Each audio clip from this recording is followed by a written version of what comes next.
こんちは。4G ハンマーソロ攻略のパート14始めていきます。さあ G2 攻略も最終盤です。早速ですが武器を強化していきます。バケツチブライクニルだね。ザボアハンマーもいよいよ最終強化を迎えた。倍率は250で G2 なりの数値だが、やはり氷640が光るね。この武器には回からずっとお世話になりました。何やら感慨深いですね。ただ G3 まで含めた最終強化では凡庸。G 級では全体的に属性値がかなり上がってきます。倍率が伸びきらないのが辛いね。活躍はいいとこ G2 までかな。よし、それじゃあこれを携えてゲネルラッシュ行こう。G2 最後のキークエはこいつだ。4G 追加のアシュモンスターでは最後の登場。アルセアシュ限定の殺戮マシーンです。この子も氷属性が弱点となります。が、実は肉質自体は原種とあまり変わりません。原種の非弱点が消えて繰り上がった形なんだよね。頭は氷25で全く一緒。他、物理肉質も全く一緒だ。火力面での心配はなさそうだな。気になるのはやはり行動面です。アルセルタスの麻痺液が非常に厄介。こちらが麻痺ると高確率でブレスを打ってきます。食らうと大ダメージを受けて気絶します。どこからでも落ちのリスクあるからね。4G のアシュらしい進化遂げてやがるよ。先方らしいものは正直思いつかない。安全に行くならスタンプ当てて回避でいいっぽいな。それよりも火力を取りに行きたいですよね。常にアルセルタスがついてくるので。多少の被弾覚悟でゴリ押し気味に行ってます。長引かせるのが危険との判断です。オスについては流れの中で対処していこう。止められたら止めるくらいの感覚だね。というより真面目に相手してると気が狂う。独自のベクトルでヤバい相手だと思うよ。ゲネル自体は原種と一緒ですもんね。取り巻きの強化幅の方がでかいです。この子も実質麻痺による拘束を利用してくるので、4G 追加モンスの麻痺依存率がさらに高まります。ほんと綺麗にみんな麻痺使ってくるよな。真面目に麻痺無効をつけてもいいレベルかも。ともあれ、ダメージ優先で攻撃だ。この立ち位置はかなり危険だが。いつ麻痺ってもおかしくないですね。スタンに重ねられることも全然あります。合体するくせに判定はしっかり別モンスなので、正直もう嫌がらせの塊のような作りになってます。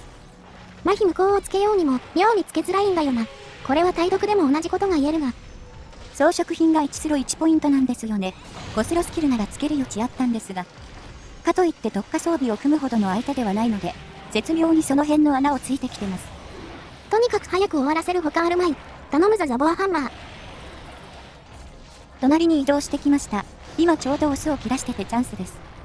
移動時や射出後はオス不在になる。かなり貴重な時間だぞ。この隙にスタンや塗りが重なるとベストだ。なかなか狙えるもんじゃないけどな。ゲネル1匹ならザコもいいところです。非常にムタムタしています。原種と同じくハンマーとの相性が良く、肉質の不遇さを感じさせなくなってます。ザンダの頭の肉質差20もあるからね。素で3割近いハンデを追ってるってことだ。後半になると強敵が揃ってくるから、わずかな肉質差でもしんどくなるんだよね。特に弱徳の適用ギリギリだとひりつきますね。4G ハンマーの評価につながってる要素です。そういう意味ではゲネルはまだマシな方です。そもそもの光線機会が少ないですが。こいつって装備面微妙だよな。原種の防具はかなり優秀だけど、ゲネル武器もあんまり使われてない印象。水って属性特化の方が使いたいもんな。水弱点のモンスはそれなりにいますけど、TA では無属性とかが使われてますよね。クラビやサビクシャになると属性しかいらないので、ゲネル武器って実は出番少ないです。4G 単体で見るとかなり不遇なモンスかもな。擁護する気も起きないけど。11分半ほどで足を引きずりました。オスの邪魔以外、特に見どころがなかったです。別々に動いてるのがとにかくキモすぎる。狩猟体験としてはかなり深い寄りだったわ。なんなら捕獲の時ですらかなり邪魔。先行残すか駆除しないと罠すらままならんぞ。今回はうまいことスタンが噛み合いました。先行かつ来てたので危なかったです。さあ、これで G2 キークエは制覇しました。長かったですね。いよいよ G3 へ挑戦だ。頑張るぞ。大長老と守護兵長との会話後、緊急が発生。相手は混沌ゴマになります。ストーリー面ではいよいよきな臭くなってくる。例の火薬の話が無視できなくなってるようだ。徐々に迫ってくる感じが怖いですよね。最初は遠い村の噂話程度でしたが、件数の増加につれてその異常性が浮き彫りに、目撃情報がないのが若干不自然ですがね。背中に槍担いでるデカブツなんてすぐ見つかりそうだが、あれで意外と地中暮らしもいけるのかね。ま、それはとりあえず置いといて、今はゴマちゃんに集中するか。肉質の傾向は普通のゴマと同じです。全体的に硬化しています。ハンマーとの相性はまあ微妙でしょうね。肉質分、斬撃より不利になってます。頭は玉肉質と同じにされてるよ。つまりそれだけ殴る機会多いと思われてんだね。実際はブレス範囲のせいで斬撃より殴れん。毎度言うがスタンじゃ釣り合わねえって。スタンが2回入ったとして拘束時間は20秒。戦闘時間に占める割合はごくわずかです。もちろん殴りやすい時間ではありますが、ハンマーには目立った大技もないですからね。伊達さんも定点攻撃と呼ぶにはな。3発当ててもモーション値は150程度だ。対して、チャークで解放に、根出と当てれば225。そもそも勝負になってないよね。さらにここに瓶爆発も乗りますからね。実際の火力差はさらに開きます。ゴマシャカリには属性がほぼ必須でしょうね。ネギ武器は仕方なく担いでる感じです。物理面考えるとこの段階ではね、寄り道は寄り道で大変だし。なわけでなるべく頭だけ狙いたいところだが、素材も集めないといけないんだよな。この子の素材は G3 攻略において重要ですね。武器がどの武器種でも強力です。ハンマーは特に優れた性能を持ちます。レギオス武器からの乗り換え先に最適。レギ武器の最終強化はクリア後になるからね。G2 段階のだとさすがに G3 では物足りん。混沌ゴマ武器は一発生産なのもいいんだよね。ツリーナシャガルと分かれててよかった。ゴマ武器は途中生産がないですからね。攻略中はこれが大きいです。さあ、スタンが入りましたよ。余裕を持って盾さんが2回入ります。よーし、いいぞ。着々と G3 昇格が見えてきている。できればこの状態でダメージを入れておきたい。結構気合い入れて殴らないといけないぞ。実タイムでも斬撃との肉質差を感じます。明らかにダメージが出ません。その上、形態が変わるとさらに肉質がまずくなります。今がチャンスです。一応振り向きスタンプは入るんだけど、これも対策としては結構怪しいんだよね。置く形だと振り向きブレスに間に合わないし、見てから攻撃だとスタンプが入るかギリギリだ。振り上げてヒットストップ回避すればいいんですが、そううまく当てれませんからね。ただ、こういう攻めの姿勢は重要です。ひたすら頭を殴りましょう。お、サブタゲ達成できたぞ。いいね。わざわざノリダウンを使ってまで翼脚を殴りました。もちろんダメージ目的ではありません。サブタゲ報酬には廃反する衝撃輪が含まれます。これが目当てですね。こいつの激輪はマジモンのストッパー素材だ。集めるのに手間がかかるよ。確率は剥ぎ取り 3%、報酬 2%。マラソンもしづらい厄介な素材だね。尻尾剥ぎ取りですら 2% となってます。そもそもハンマー君には縁がない方法ですが。とりあえず武器製作に1個、後々もう1個使う予定があります。これで沼るとまあ面倒。スパッと出てくれるといいな。あ、空が暗くなった。これは肉質変化したかな。天候変化すると肉質が変化しますね。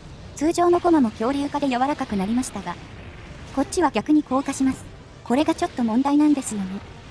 硬化後は斬撃が55、打撃が42。なんと打撃は弱特適用外になるよ。もちろん硬化の割合で見ても打撃の方が厳しい。バランスおかしすぎるだろこれ。打撃武器が頭を殴りやすいと思われてんでしょうね。パーティープレイも想定した調整なんでしょうが。そもそもの肉質が松すぎて打撃全否定となってます。そりゃ全員斬撃武器に行きますわ。弱特込みだと3割くらい硬化したことになる。恐ろしい強化具合だ。とはいえやることは全く変わらん。頭攻撃しないといつまでもこのままだし。一応この状態の弱点は尻尾になりますが、まあ殴るもんではありませんね。生存寄りの立ち回りで地道に攻撃しましょう。ここさえ超えれば攻略したの同然です。全然倒れてくれん。20分いっちゃいそうなんだけど。確かに攻略段階では強力な相手ですけど、手数の割には時間かかってますね。スタンやダウンもそれなりに入ってます。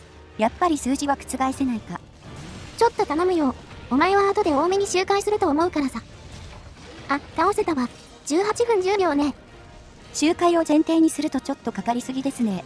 これは素材揃うまで大変そう。ただ、G さんがこの子の武器で進める予定なんで、やるしかないですね。そうね、まずは G3 昇格を喜ぼうか。いよいよ最終ランクに到達した。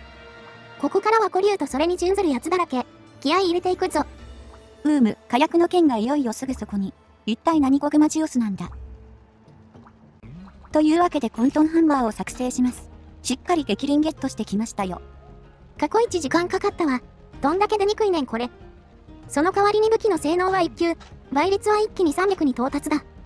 ハンマーは混沌武器でもかなり恵まれています。数字面では最強かも。今は発動してないですが、匠で紫30出ます。そしてスロット2まで完備。属性値は低いけど別に問題ない。この突き抜けた物理こそがこの武器の持ち味だ。それじゃあこいつで G3 のキークへやっていこうか。この企画ではお初の相手だ。レオくん来ましたね。おなじみの子が登場です。肉質としてはさすがテオといったところ、頭と足がちゃんと弱点です。怒り時の頭がナチュラルに劣ってるが、まあそれはいつものことだ、気にするな。立ち回りとしては非怒り時は頭でいい。ひるみが近い時も狙う価値があるね。怒り時は後ろ足ですね。これは他の武器種と変わりません。テオ戦で注意すべきはヒットストップのデカさですね。攻撃は非常に痛いので無理は厳禁です。対テオのハンマーは何と言っても楽しい。これがかなり大きいポイントだ。非怒りのブレスに縦3入れるのも、怒り時の足に縦3入れるのも爽快だね。頭ひるみイコールダウンなので、スタンがあまり美味しくないのだけ残念ですね。ただ、それを除けば気持ちよく立ち回れます。さすがはギルクエの癒し枠です。今回は一応猫飯で毛づくろいをつけてきたよ。最近研究家の代わりね。普通の G 級だから粉塵が移動しないんだ。ここは126以降の方が逆にやりやすい。爆破やられは追加ダメージかなり痛いですからね。大げさに避ける必要があります。振り向きスタンプも結構リスク高いね。決まると最高の気分なんだが。ひるみ値が低い通常クエならではの戦法ですね。効率だけなら足張り付きでいいです。回避性能があっても振り向き突進はかなりギリギリ。だいぶ詰めないと対処できませんね。今のは岩に引っかかったかな。それ抜きでも食らってたっぽいけど。久々のテオ戦なんで割と自由に立ち回ってる。唐突に足行ったりしてるの許してくれ。G2 まで癖の強い相手ばっかでしたからね。フィールドも込みで久々に両モンスやってます。本当は素材も集めておきたいんですが、所詮は自由にやってみましょうか。こいつは武器防具どっちも優秀だね。特に防具は匠と攻撃がついててかなり強力。武器も爆破特化で使いようはあるが、錆びたハンマーが出てなくて生産ができてないよ。サビ武器と風化武器って余りがちですけど、いざ狙うとなかなか出ませんよね。さあ、ここで1回目のスタンが来ました。ある程度予測できたタイミングでしょうか。これで怒り解除するのは普通のダウンと一緒だね。さすがに拘束時間は長いけど。一度スタンが取れたら、もう頭狙いは不要かな。肉質頭と足で一緒だし。体験ほど狙いやすくもないですからね。やはりテオといえば足狙いです。この引っかき攻撃されると近づけませんね。爆発の範囲が思ったより大きいので。多分、抜刀状態での立ち回りが正解だろうけど、やっぱりここだと張り付くのは難しいかな。樹海の狭いエリア、かつ126以上の個体じゃないと、なかなかうまく攻め続けられん。TA 見てるとエリアで左右されそうなモンス多いですしね。よく動くタイプのモンスターはなおさら。ギルクエといえば、テオは野良部屋でも打撃武器がちょいちょい担がれてたイメージです。ジェット順でもナチュラルに持てるイメージはあったね。当然頭以外狙えないが。我々もハンマー笛はテオ部屋で掘ってたイメージ。確か最高倍率のノルと持ってたよな。1768の水700のやつでしたね。匠でも紫20でしたけど。発掘の笛は見た目がいいものが多かった印象。極金とかだいぶかっこいいですよね。意外にウネリシェルンあたりもいいんだよな。ガラバリが入るタイプは見てて楽しい。なんか打撃系掘りたくなってきた。最近全然ギルクエできてないからな。触りたいとは思ってるんですけどね。ハンマー攻略の裏の作業が思ったより大変で。プレイ映像自体はすんなり撮れるんですが、素材集めで沼ると大変です。今回の衝撃輪はやばかったな。投稿間に合わないかと思ったよ。G3 に来て、これから作れる装備も増えてくる。レア素材集めは覚悟しないとな。ですね。ここまで来て途中で投げ出すことはできません。さあ、レオ戦も大詰め。ここで13分くらい経ったところです。怒り状態の時間管理してないけど、まあ普通に立ち回れてはいるな。対テオのハンマーはかなり久々だが、初見でもそれなりについていける印象だ。若干攻めきれてない感はありますけどね。突進を考えると無理はできません。特にこういう段差が近いマップは要注意。一撃かなり重いですからね。いい狩りでも焼かれると致命傷だ。どの形態でも油断はできん。しかし、そろそろ倒れてほしいな。お前の周回も必要なんだ。周回がいるモンスター多いですね。そんなわけで13分12秒で討伐完了。タイムとしてはまずまずです。スキルに無駄が多い割には早かったな。根本的な相性はやはり悪くなさそうだ。よーし、それじゃあ次のキークへ行くぞ。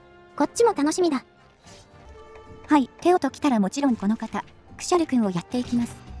クシャルハンマーは結構難しいんですが、うまくいくとかなり楽しいモンスターです。頭狙いが重要だけど、小さくて当てづらいからね。相手の動きをよく観察しないと。で、クシャル戦で問題になるのがやはり肉質。斬撃より劣ってるのはいつものことだが。なんと、風をまとうと頭が弱特犯以外になります。1パートでもう一度見ることになるとは。そのため真面目にやるなら属性必須です。これも混沌と一緒ですね。一応腹には通りやすいんだけど、ダウンも取れないし狙う意味ないよ。この段階でも強めの属性武器は用意できるんだが、物は試しで混沌武器のまま行ってみたよ。結局、小うどん麺が噛み合えば問題ないですからね。張り切っていきましょう。で、開幕早速風に邪魔されていく。吹き飛ばされるからロスがひどいな。地上に落とすことには成功しましたけど、貴重な先行時間がもったいないですね。基本は他の武器と一緒です。頭だけ狙って飛んだら先行。超合分まで尽きたらかなりきつい。終わらなかったら火力を強化するしかないね。さらに、ダウン中にしっかり頭を攻撃できないと、どんだけ武器が強くても火力が不足するぞ。この子の頭は小さくてよく動きます。レオよりだいぶ当てづらいですね。まずは最初のひるみを取りたいですが、チャンスが来るまで待ちます。こいつもゴリ押しは現金だ。風系の攻撃は一気に落ちるリスクがある。あとそもそも物理はだいぶクソ肉質だから、当てるだけじゃ意味ないんだよな。怖い。この巨大竜巻が本当に面倒です。白ならダメ移動で風圧は効かないはずですが、ダメージ判定もありますからね。移動速度も思ったより速いからね。気合い入れて離れないと巻き込まれる。ほら、さっさと落ちろ。お前の得意に付き合ってやる気はない。ダウン中の頭狙いは腕の見せ所。クシャルの動きをよく見ましょう。頭が左に行く動きとハンマーの振り下ろしを合わせると、うまく全発当たるようです。これができないとハンマーは厳しい。コツさえつかめば自然に当たるんだけどね。スタン中もうまくやれば縦3が2回入る。結構シビアだけどな。確実に当てるならスタン終わりを狙う形がいいです。最後は正面で止まってくれます。この辺の攻防は非常にうまくいきましたね。これを続けてればそう時間はかからないでしょう。問題はこの黒風をまとった時だ。流風圧に当たりませんように。とにかく地上戦に持ち込み続けよう。何個先行を消費しても構わん。ここ先行のゴリ押しがすごいですね。頭が上下を向いてると先行は当たりません。なんでこんなにシビアなんでしょうね。多少目をそらしても眩しいと思いますけど。まあ、こいつ顔小さいからな。光を取り込む量が少ないのかも。ダウンを取って風まといを解除だ。いい調子だね。初戦なので昼道の管理は無理ゲーですが、ちゃんとダメージは足りているようですね。この武器、竜140しかないですけど、これでもないよりはマシでしょうか。頭は竜が35から40通るからな。100でもありゃバカにならんと思う。さあ、どんどん頭を攻撃だ。うまくいけばハメっぽくなるぞ。今のはダメージのひるみではなかったですね。